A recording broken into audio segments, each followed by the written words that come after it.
മേടൻ രാശിക്കാർക്ക് ഇപ്പോൾ ഏഴരശനിക്കാലമാണെങ്കിലും ഈ വർഷത്തെ വ്യാഴമാറ്റം എങ്ങനെയായിരിക്കും എന്നാണ് ഏവർക്കും അറിയേണ്ടത്.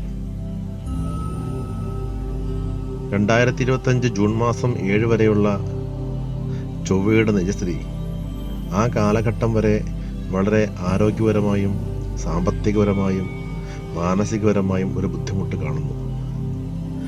അതിനുശേഷം വരുന്നൊരു കാലഘട്ടം ഭാഗ്യപരമായ പല പുഷ്ടിയും സൂചിപ്പിക്കുന്നു.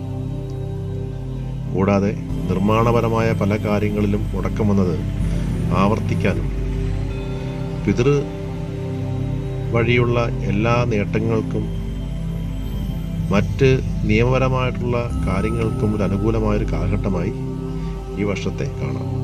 പരിഹാരമായി സുബ്രഹ്മണ്യ സ്വാമി ക്ഷേത്രത്തിൽ കുമാരസൂക്താർച്ചനയും നെയ്വിളക്കും ഭാഗ്യസൂക്താർച്ചന നടത്തുക. വിഷ്ണു ക്ഷേത്രത്തിൽ ഭാഗ്യസൂക്താർച്ചനയും നെയ്വിളക്കും നടത്തി ശിവങ്കൽ ധാരയും നടത്തി പ്രാർത്ഥിക്കുക.